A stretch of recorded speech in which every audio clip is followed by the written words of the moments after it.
If I end up hanging out at the tap room on a Friday when I get done with work and I'm talking to somebody that drove up from Illinois or from wherever, and I'll go home, grab a bottle. Yeah, now you're going to have a bunch of people coming up here to talk to you. We'll cut that out. You're setting yourself up. And I will bludgeon them with that. Just for talking to me.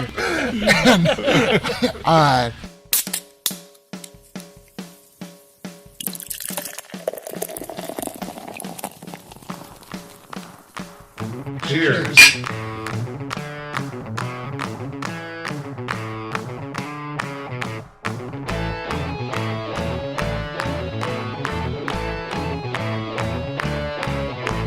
Welcome back to the Tap Takeover Podcast, powered by Shepherd Express. And we will be getting to Anello and Simon from Central Waters in just a moment. Throughout the episode, you'll be hearing us sampling and commenting on the entire Brewer Reserve lineup from Central Waters. And tonight we're getting started with the Barrel-Aged Stout and the Cherry Stout. So this is super exciting, coming in on our second part of our three-part interview series with Central Waters. And Andy, this stout is actually last year's version, right? Which is the most recent. The new one has not come out yet. No, it has not. So this would be the most aged of all the 6 beers we're trying tonight. Yeah, that's coming in real nice. Nice chocolate notes on that. The barrel has really settled into this beer very nicely. It's not a real high ABV. It's not like some of their bigger, the Anniversary beers and the Black Gold. Fantastic flavor on this thing. Just a damn good barrel-aged stout. Yeah, it's got a touch of hotness on it still, even after a year. The barrel's coming through great. Get a lot of vanilla, oak, and a little bit of chocolate.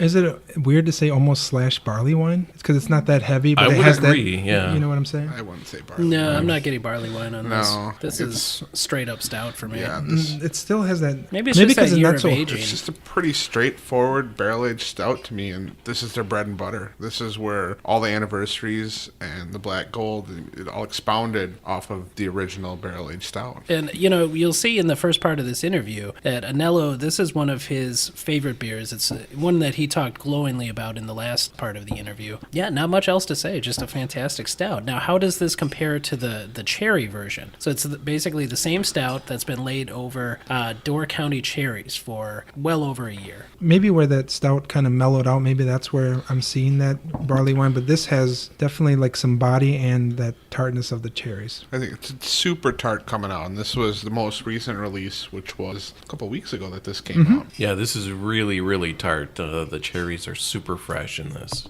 This, I want to taste this after a year. Yeah, I actually prefer it after a year. It comes off almost a little too sour. I mean, not into the sour territory, but there's a sourness to it that I love when it kind of dissipates a bit, kind of falls into the rest of the beer. I think it's a lot more blended after about a year. So this is definitely one that I would recommend aging, the cherry stout. So speaking of sours, we learned about their Exodus sour, and when we get into the interview, we're going to learn about that and rumors of a sour program. And we've got the rest of the Brewers Reserve series coming out. We're going to talk to Jesus about his trip up to River Run this past weekend. That must have been a lot of fun. Right now, let's just get right into the interview.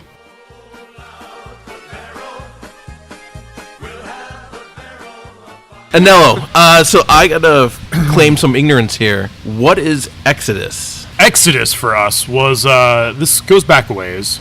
Let's see. I'll start from the beginning. There are a few guys that for a long time have been good friends of ours that work for New Belgium. And New Belgium's been a fantastic brewery to work with for asking questions, needing ingredients, whatever. They've always been willing to help a hand, even for a really small brewery like Central Waters. So I give them tons of props for that. Way, way back in the day, we wanted to make a sour beer. That was kind of like, it wasn't as big of a thing now as it was way back then. But we wanted to make one. We were at New Belgium during the Great American Beer Festival, actually, visiting them, and we were looking at their big oak footers where they're making La Folie. La Folie, thank you. They're making La Folie. And so La Folie is a blend of sort of a lighter and a darker beer. At least at the time it was. I don't know what they do now. They allowed us to pull a couple growlers out of each one with all the live bacteria in it. So we brought those growlers back here and we dumped them into bourbon barrels that we put a beer that we make called Shine On, which is a super easy drinking red ale. And then we added Door County cherries to it. So it's this cherry red ale sour beer. Simon's pissed because I'm like, what, giving away the recipe or something? What are you pissed about right now?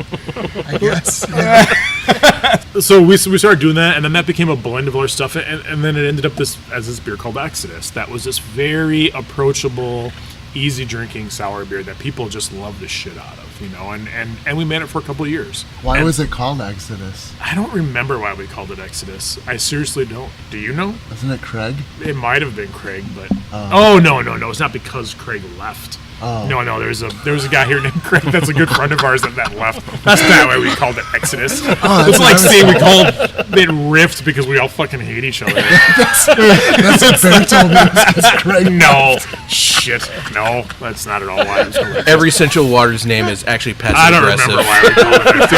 There's all hidden meanings. We've been in this beer for a couple of years, and then at the end of the lifespan of Central Waters making sour beers, we made 2 other sour beers that I think they're so good. They're really good beers. One was called, and I'm proud of this name myself, it was called Boys in the Wood. It was a boysenberry sour barrel-aged beer, Boys in the Wood, like awesome, loved it. And the other one was a plum one called Plums Were on Sale, because that's why we bought the plums. Because plums were on sale, and that's what we decided to call it. Both of them are really good beers. And then that was at the start of our process of building a lab here. And we brought in a consultant who was like the head of yeast and QC for Miller Coors for multiple decades. and he came in and looked at it. The first thing he said was, I would take that sour beer off of tap. Like we talked about earlier, think of your tap room. There's no separation from your brew house to your tap room, and that shit goes in the drains and can sporulate and kick out spores and affect your brewery just by having it on tap. So that pretty much killed our sour beer program at that point. And here we are sitting amongst 4,000 oaks. Now I think our lab program, the only person here that really knows a shitload about the lab program is the lab guy himself, Everett. But I think we're all competent enough to be dangerous when it comes to that stuff, and I don't think any of us would agree that we're going to age a sour beer amongst what we have going on here. So we killed the sour program. And I've been vehement that we're never doing it again, that other people make good sour beers, and that's it. Yeah, because it is really quite dangerous. For the other breweries that we've been to, they have negative pressure rooms separated from the rest of their beer. They've got... Who's got that? Where the fuck have you guys been going? Mobcraft. Get the fuck out of here. Yeah. They got a negative Their pressure. sour Good room? on those guys. Yeah, their barrel aging, their sour barrel aging room is negative pressure. This is just like one of those dudes sitting there like blowing really hard in the room, so like more air comes out than comes in. It's a very big straw. It was actually 12 bathroom fans hooked together, lined together, and they're all just sucking out at the same time. Yeah, it's a good call. So it is really dangerous. Love that And idea. I imagine we haven't talked a lot to a lot of barrel aging guys. What's your kind of loss that you have? Like, do you experience any loss just from a barrel going bad or just having... Just emotional, mostly, I think. Mostly emotional. Right, Yeah. A lot of sleepless nights, a lot of crying, Yep. hugging your pillow. Barrel staves are my pillow, though. I use barrel staves, and so I hug the barrel staves a lot when I cry. When you first started doing the sours, Salty beers. Yeah. when you first started doing the sours, how much did you end up dumping? Dumping. Sour beers are already fucking bad. Well, You don't I dump can't a make them sour worse. beer. but Yeah, you can't make it bad again. A lot of it didn't go out to public, though, right? You just blend it. Holy shit. No, we didn't really see any loss with the sour beers. When it comes to the regular barrel aged beers, of course there's loss. Like that's part of the game. And so what the challenge becomes on a QC level in a barrel aging program is you accept the fact that barrels are going to be bad because you don't have control over that. Because you don't know what the state of the barrel is coming in. Who knows? Maybe the bung popped out in transit and a bunch of fruit flies flew in it and a fucking trucker just threw another bung in, and now you got a barrel full of fruit flies, and a year later it's bad beer. So the goal for us is to catch that beer before it gets blended into packaging. And so the dump rate varies greatly from batch to batch, broker to broker, barrel to barrel, year to year. It's all over the board. We've had some that have, since we've been doing super hardcore testing, there's been batches, I'd say, that we've had almost zero. I'm saying large scale to 30%. Depends. The important part is you have to just accept the fact that it's going to happen. You just got to catch them. So one thing that's really exciting about what you guys are doing here at Central Waters is that you're actually expanding your barrel warehouse. It sounds like it's almost going to be double the space that you're currently at. Yep. Is there any plans to expand into a sour program once that expansion is done? We're starting the process. It's a separate off-site facility, so it won't be at this brewery location. So it's going to be a couple miles from here. It's going to be a real small program to start out with, but we're going we're just gonna basically start with small bottle releases and see where it goes. So it'll probably be, I don't know, what do you think? Like a year down the road? Oh, I think we're At a solid year or more out from it. Yeah, year. But again, like really small stuff, like just boutique, more just from the perspective of, from a beer lover perspective, and like the history of Central Waters and that being a part of our program for a short period of time. I think it makes sense to do it again if we can do it safely. From a employer perspective, and I don't think I've ever said this to Simon directly like this, but from an employer perspective, you can tell like Simon and I are good buddies as we've been joshing back and forth. Like maybe he thinks of it as a boss-employee relationship, but I think it transcends that a little bit. Making beers like that is it's a very creative project. Making a sour beer is extremely creative. Like the dudes at Oso are very creative. Like they're doing some really cool stuff. I give them tons of props for what they do. I love those guys. They're good friends of ours, and like it's awesome to see them doing that. And getting better every year, and it's cool. So Simon's interested in doing it, and Everett, our lab guy, is interested in doing it.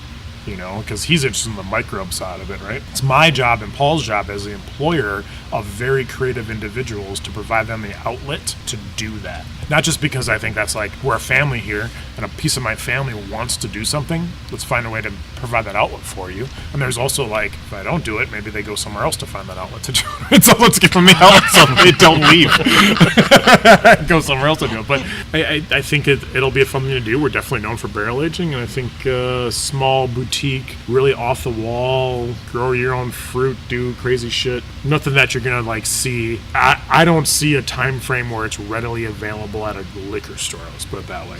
This would be real small boutique, fun, under a different name, probably even a side project. Nice. Not to bastardize side project, but like a side like for real a side project. Like let's do this. This is fun. This is creative. This is boutique. This is engaging. Brewing beer is half art and half science, and we've been heavily focused on the science for a long time, and I think we're very due to catch up on the art side. Yeah. So let's talk. Simon won't be here anymore. Oh God, he's barely here now. That's why he meant it'll be. That's why he's looking for. He'll be sent back to Seabowl for some more classes. They'll have shipped me off somewhere. They'll learn you. So let's talk about the anniversary program. So back in your 16th anniversary was the one that really kind of put your barrel aging program on the map. That's the one that won a ton of awards. 14. Well, 14 won a gold at the JBF, and then 16 won a gold at the World Beer Cup, which I would argue is the most prestigious award in the beer community, period. Yep. Because it only happens every 2 years, and it's more international. So 14 put you on the map, and 16 really cemented that place. I would argue that Bourbon Barrel Stout, which didn't win those medals, put us on the map. Because medals are an arbitrary thing. We don't put a lot of weight behind them, frankly. But, winning the World Beer Cup was pretty fucking awesome, I'll say that. That was pretty cool. He didn't tell this story about the Y2K, but the first medal that Brewery won was Y2K barley wine, which is the same base recipe for bourbon barrel barley wine. And that's actually the first beer that Anello walked in. That's true. My first day at the brewery. Yeah. I brewed that shit. Yeah, was walking in on a catastrophe, which is actually, I didn't even mean that, but that was actually Y2K Catastrophe Ale. That's why was it was the name of called that that, beer. Yeah, it was a kind of a clusterfuck of a brew day, and he had walked in and had to help out with it. But they won a bronze medal at the World Beer Cup for that beer. Did that beer age out in the basement of Junction City? Oh yeah. And floating when the basement would Yeah. flood. They aged it out in stainless steel. It was a dirt hand-dug basement. And Yeah. it was the old Hoff Stevens barrels back then, which a lot of people have no idea what that is, but it's the original barrels were called Hoff Stevens. The and they had a original wooden half bung barrels, in yeah. the side, and a two-pronged tapper you had to screw in, not like the Sinky kegs we have today that's got the lever action thing. You filled it through the wooden bung in the side. That's how you filled the kegs, and then you'd slam a wooden bung in it, and we'd throw them in the basement of Junction City, and we'd brew it in the winter. It was dry, and the spring would come, and the basement would flood, and they'd float, and it was disgusting and gross, and somebody had to go down there in waders and get the sump pump working, and we had this beer floating in these kegs, like amongst like absolute nastiness, and somehow we made good beer out of that place. But yeah, And actually won a bronze medal at the World Beer Cup. So Anyway. I mean, that's a fair point to bring up, is when it comes to aging beers for the consumer, we've been doing it from the get-go, like literally from the get-go, because we brewed Y2K in the first year that Central Waters was really in business. Within the first 12 months, we brewed Y2K. That was my first brew, and I walked in to see if Drum wanted to hire me, and he's like, "You want a job? Put on those fucking boots and get in the kettle." Right. And I did, and I scrubbed the shit out of the kettle, and was working there ever since. And we aged that beer for a year, because that was the idea. It was like, it was too hot, it was too hoppy, it wasn't that malt bomb we were looking for, so we aged it for a year. So from the get-go, we've been aging beers until they're ready for the consumer. Let's talk about the base beer on some of the Anniversary. For 16, the one that really, you said it's most prestigious award that you guys have ever won. It was the Fat Elvis, is what you guys called it internally. And then I've heard that the Fat Elvis was... No, that's not right. No? 16. Yeah, Yeah, probably. 16 is its own recipe. Now, is it true that the recipe for the 16 was also used partially in the 19? Because it's gotten a lot of comparisons back to the 16. How much you want to talk about it? Now we're getting to the This is secret. gotcha journalism at its finest. You just thought you We're done. We're done. It's the best beer. Let me get you drunk and get me drunk, and I give away all the secrets. All right, so 14 won the gold at the JBF. 14 was only aged for 1 year.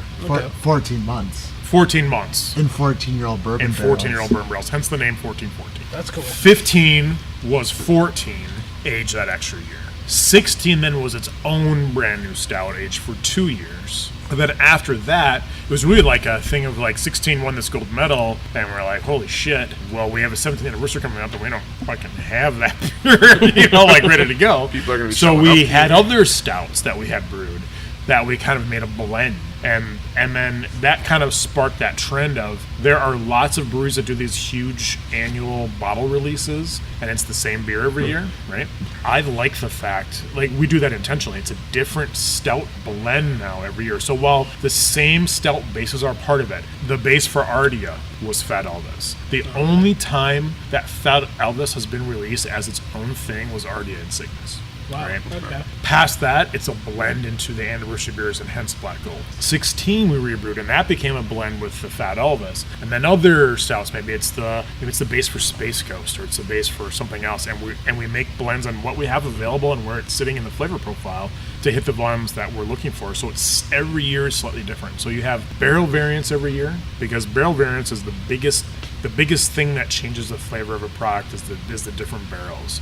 When you're sampling barrels side by side, there are times where you could swear it's not the same base beer, but it is, and filled from the same tank on the same day. But the two barrels taste drastically different. That's where the blending art comes in. The Anniversary beers are blends of Fat Elvis and 16 and Space Ghost base without the chili peppers and all these other things that we just create, so it's different every year. Because I think for people that want to come to a party like that and spend that money and spend that time, that effort to come here, I shouldn't be making the same fucking beer every year.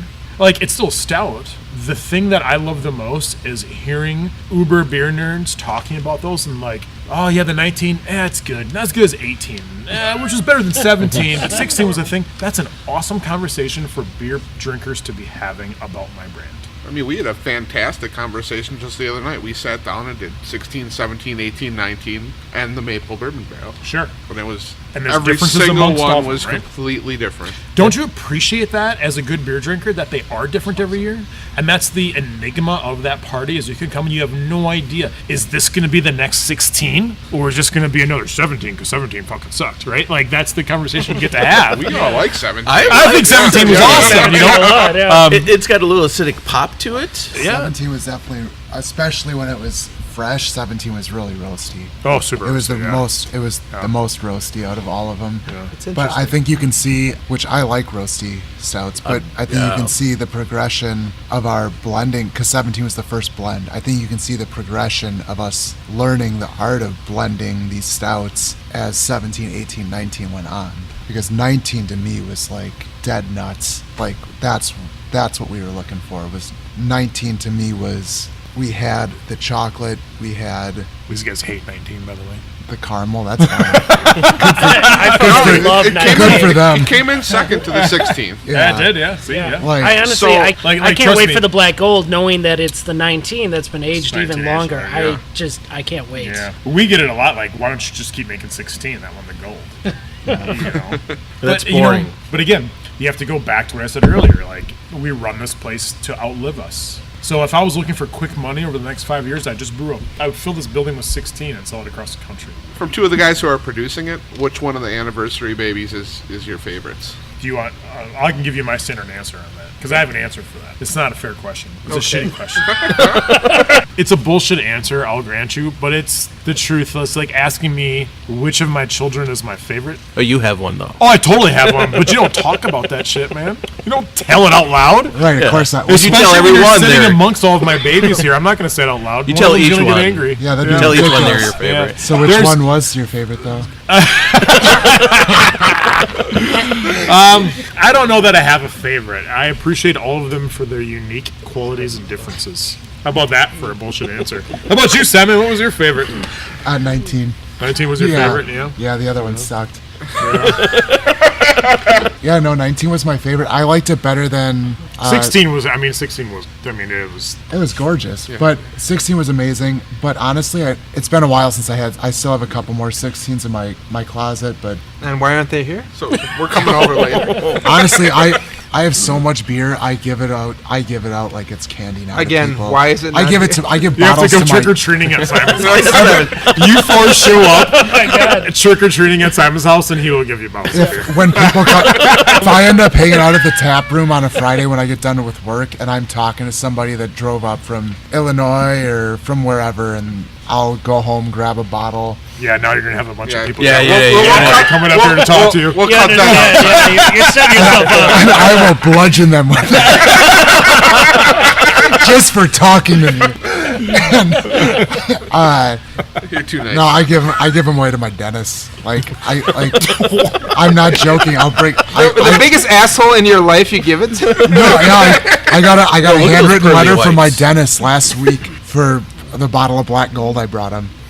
Because I just they're really big beers. We usually get either six bottles to 12 bottles of all the specialty releases. These guys are really generous, and I just have so much of it. Besides, opening one or two like in the winter season, it's like I like to share them with guys like you and guys that don't get as much of them, because between getting all the bottles and then having them on tap when we put them on tap in the tap room and all the special events we do, I get so many chances to drink this beer. It's ridiculous. I'd rather share them with people. So There's people at home right now doing the math. Like, how quickly could I get through dentist school? And how I'm gonna move to Amherst. How to become Simon's dentist. set up a practice in Amherst. Honestly, you'd be quicker to just take a couple quick courses at Siebel.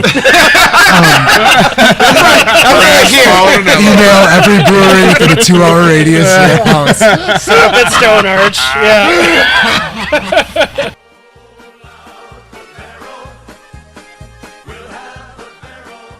Well, I feel a lot of empathy for you there, Simon. Being on this crew, I feel your pain. So we're going to get into, in this segment, the Belgian-style quad, as well as the barley wine. Two real favorites of the show here. And we're also going to ask Jesus some questions about his experience at the River Run this past weekend. Jesus, that must have been a really fun event. So you had the Black Gold, you had people lined up for that, you have people lined up to actually do the River Run, and then you've also got people who are just showing up to drink the beer, right? Yeah, it was like a perfect storm.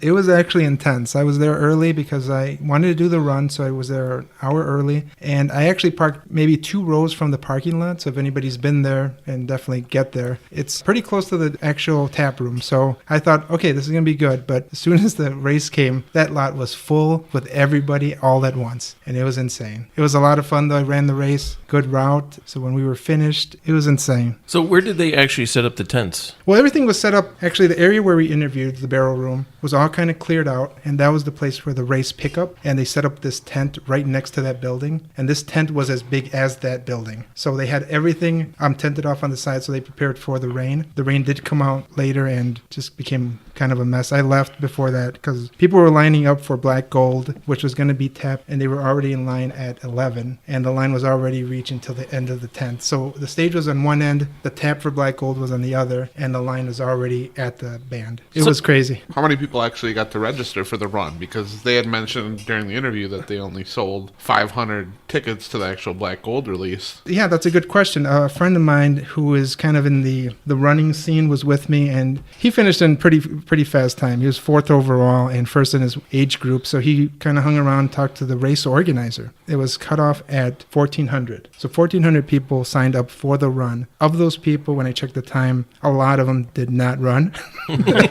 So you can imagine they were just there for the beer, which is cool, you know. And I think even Simon said you don't have to run. Well, it's cool because it's a charitable event. You know, Right. You're paying some money to a charity in order to go buy a beer. There's no harm in that. And I've done little 5Ks around here, and they're a lot more expensive than, and you don't get a beer and all the other stuff that comes along with it. And so I thought it was a great deal. And it really does seem like every time I'm out at Central Waters, they've got some sort of charitable event going on. They really do like to give back to the community, and it's really nice to see.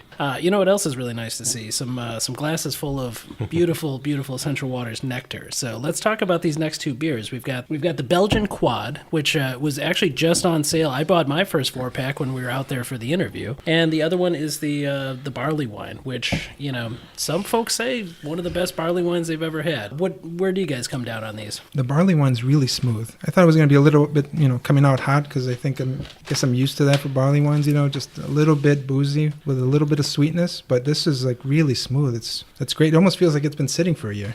Honestly, it tastes great. I love Belgian beers, and this is probably one of my favorite quads. Simply a fantastic beer. Yeah, I tend to agree with you, Andy. I mean, if we're looking at them side by side, I have to go with the Belgian. There is just a beautiful, delicate balance going on there that's really enhanced by the bourbon barrel. Sometimes people just age things in bourbon barrels just for shits and giggles. This one, there was a lot of thought behind it. It's what I would expect from Central Waters. It's very complicated. It's a couple layers in there. It's really... I think the barrel aging kind of takes away that Belgian candy that you're going to get from a quad. Yeah, and the banana esters are very muted. Background. I mean, you don't really have the clove phenols either coming through. They're all kind of really mellowed down, and you get a lot more of that kind of Belgian malt. And I'll admit, I might be a little bit biased. I'm not a huge barley wine fan. I can appreciate a really good one, and I've had some good ones. The Goose Island barley wine always stands out as one of the best. But this is a damn smooth beer. Well, that's the cool part of it about this Reserve Series is I think the majority of these beers are sitting in a barrel for up to a year, 12 months before they're even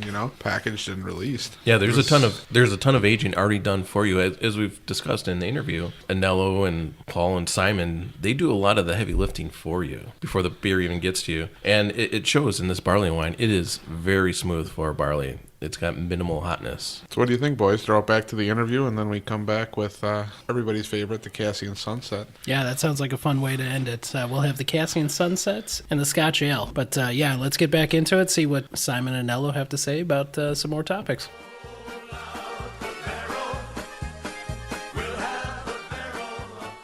So I'll tell you what, let's talk about the River Run and what you guys are setting up for that event. Yeah, so the River Run's an event we do every year with the Letty Jensen Center in Amherst here, which is just like a local community center. So all the proceeds from the run go to benefit that. We always do a free 22-ounce bottle of beer for the runners, and we try to do something different every year. Justin Abrahamian from Sanford Restaurant in Milwaukee, who Anello is pretty good friends with, has been wanting to do a collaboration beer with us for quite a while. Anello actually thought this would be a really good opportunity for us since we needed to kind of come up with kind of a one-off beer for the River Run, and we were gonna have some extra besides the bombers that we needed for the run to sell afterwards. So we worked with him on this beer, and we threw out a handful of ideas for base beers for him to work with and kind of let him run with it. And That's all he phoned it in.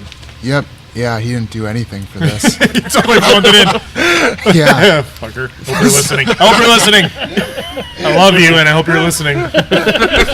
No, yeah, it's about 17% rye malt, Briess rye malt, and then tart cherries. Okay, so when you guys say rye, it hasn't been aged in rye No, barrels. it's not barrel Yeah, aged. okay, so It's it's rye- a rye it's malt. rye malt. Yeah, it's Yes. really nice. I like the Most breweries interaction don't have to between. specify that. That's true. Yeah. You say rye true. with us, and people People you assume have it's to- a whiskey yeah, barrel, yeah. No, I'll say that rye malt really adds a nice spicy character to the cherry. There's a nice balance there. What's nose, What would you guys say we're supposed to be tasting in this beer? The idea Justin had, we kind of went for with it, was it's supposed to be super drinkable. It's only 6.3% alcohol. It's supposed to be super drinkable and refreshing for a porter. Kind of crisp. Like, the idea I kind of had when I was coming up with the recipe for it, and when he was describing the idea he had in his mind for it, and kind of almost what you get when you look at the label for it, is like when you step on leaves in the fall, or like, and you smell leaves in the fall, and that cold air in the fall, that crispness, that's kind of what you're supposed to get from that rye malt. Rye is kind of a sharp character to it, so that sharpness, the cherries, you always think cherries are going to be sweet, but especially with tart cherries, they're a little bit sour, a little, they're tart, they're a little bit sharp as well. There's chocolate and dark chocolate malt in this beer, and then the caramel malt, so there's rye in this, and then there's caramel rye malt in this as well. So all that caramel malt kind of rounds all of that out, and then the way we hopped it kind of lets the rye do a little bit of the bittering as well. That sharpness kind of lets that round out the sweetness of the beer. So yeah, it's just a really clean, crisp, easy drinking porter. So it's kind of like everything I like about beers. It's subtle. I like really subtle beers. I don't like hammer in your face beers. So it's really easy drinking. There's a lot of like nuances to it. I'm proud of it. I like it. Well, And keep in mind this is given to a bunch of runners after they're done running, and a lot of them, a lot of the runners are not beer folk. And I remember one year, I think it was the first year we did the run when Black Gold was in a 12-ounce bottle, and we were selling 12-ounce bottles for $10 just in a tent outside. Like, there were no tickets. You just walk up and buy as many bottles of Black Gold as you wanted, because there was nobody here to buy it, So it was 200 or 300 runners probably that first year, and a small handful of like real beer geeks. And I remember the runners coming up, they finish the run 5 miles and they're done, and they come up and they walk up to the tent, and they're like, "Oh, $10, yeah, I'll take that." And then drinking out the bottle, and you'd see like the 10 guys on the side like, "What the fuck are you doing?" And I loved it. I was like I said, that's what that shit is for, man. Drink it right now.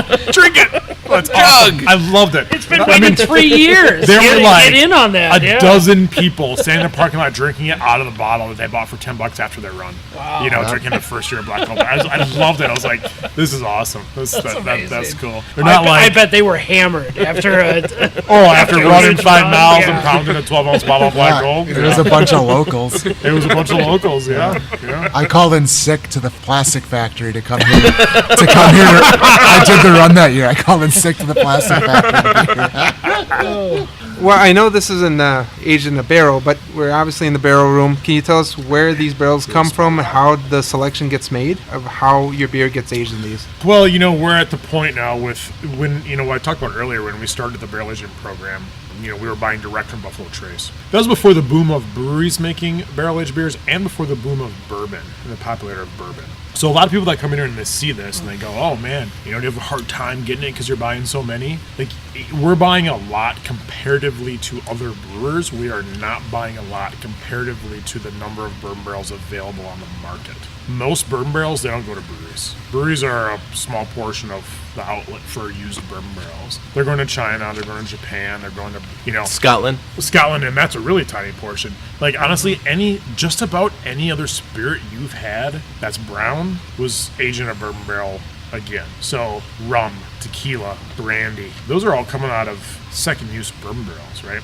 So those industries suck up the most of it.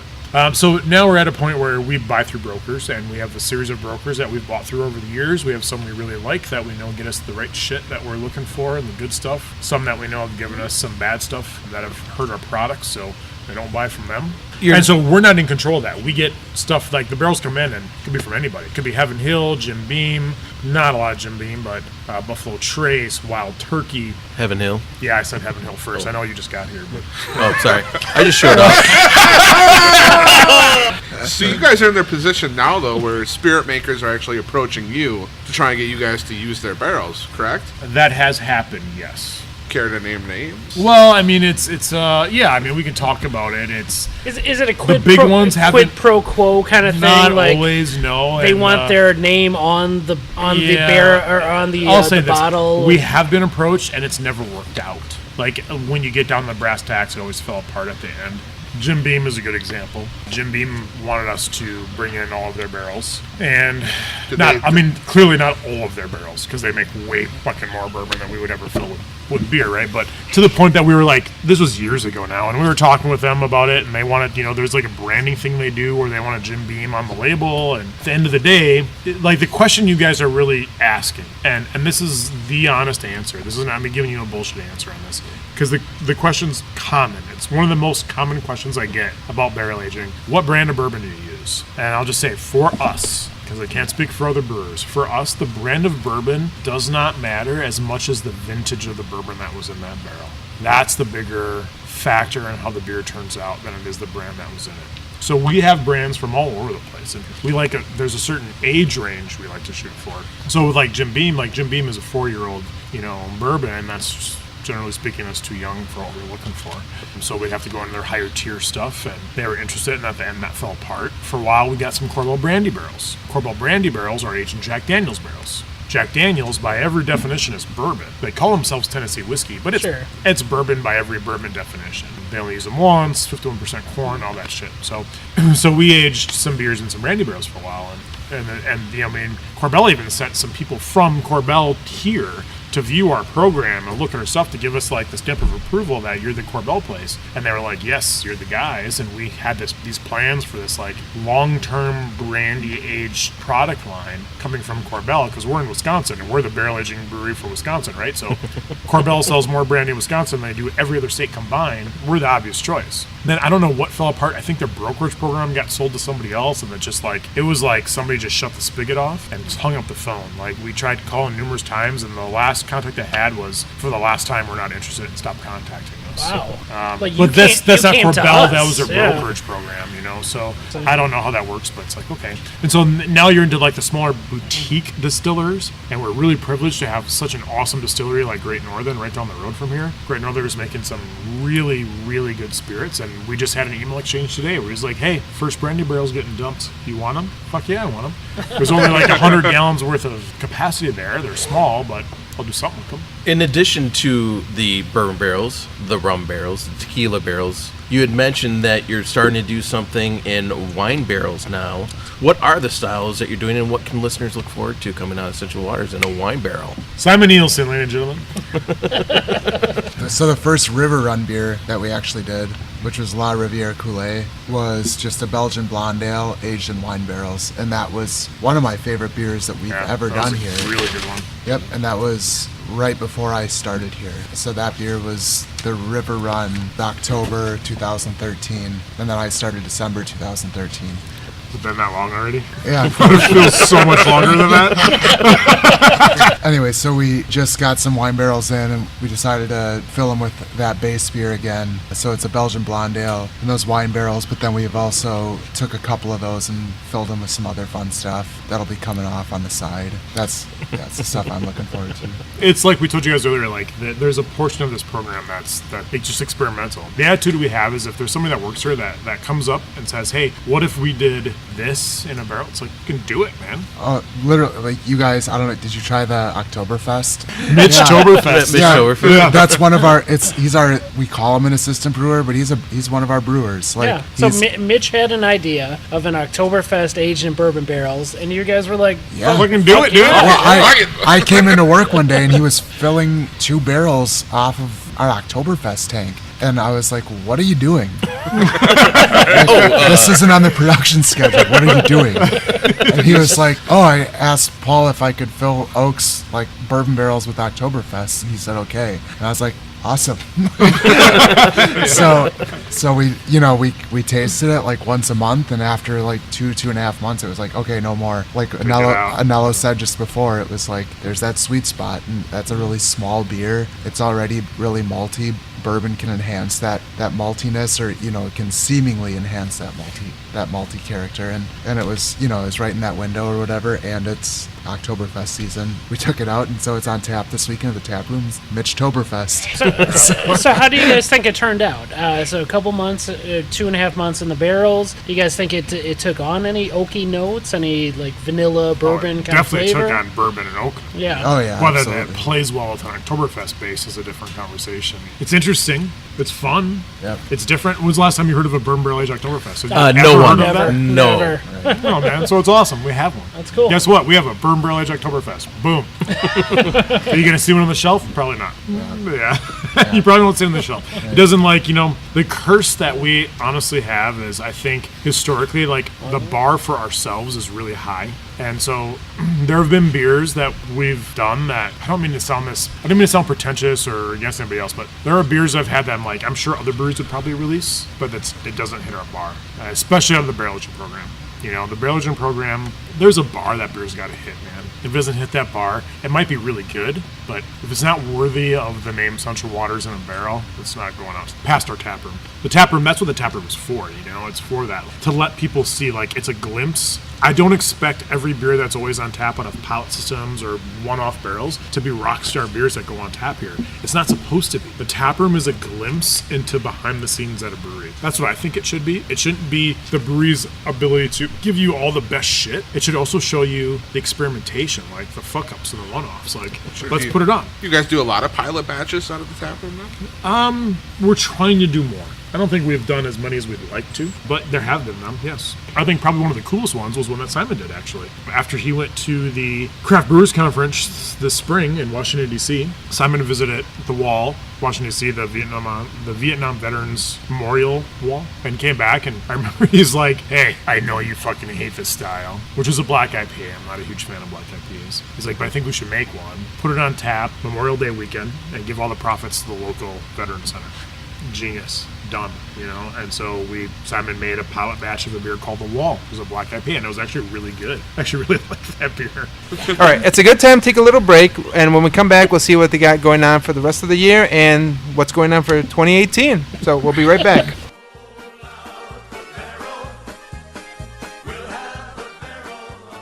All right, coming out of that part of the interview, we are going to take a little break, and it's going to be a week-long break. So join us again next week for our third part of this interview series. But before we leave you, we're going to finish this thing off with a really nice tasting. We've got the Cassian Sunset and the Scotch Ale to finish off our Brewers Reserve series. Do you guys have a clear favorite here? I definitely do. It's a little unfair. I mean, the Cassian is a tremendous beer.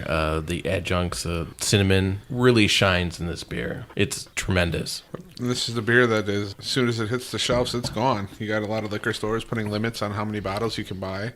Some will give you a 4-pack, some will give you 2 bottles. Some will make you get 2 of the Scotch Ale as well. Not to knock the Scotch Ale, it's a very good beer. It's coming out pretty hot. Oh, I would say definitely hot. I can see how laying this down would work out for it. Yeah, absolutely. For me personally, the 2016 Scotch, after a year, was really good. A lot of the big malt flavors come through, a lot of the sweetness, and the hotness dies way down. Yeah, because this one's coming off a little hot for early consumption. It's got a really nice, bold flavor. Hell of a nose, though, that Scotch Ale. Yeah, you can definitely taste the potential in the background. Oh, yeah. There's the great Scotch malts, sweetness of the malts. It's really delicious. It does pale in comparison to the Cassian Sunset. Clearly. I mean, the Cassian is just outstanding. So yeah, I would say the Cassian is just a well put together ale. It's already perfectly developed. It's a beer that's ready to drink now. You could lay this down if you wanted to for an experiment, but I don't know why you would. All of the adjuncts are just going to fall off on this one, and they're already perfect where they are. No, you nailed it. It's like sometimes, a beer is ready to be consumed right away, and that's exactly what the Cassian Sunset is,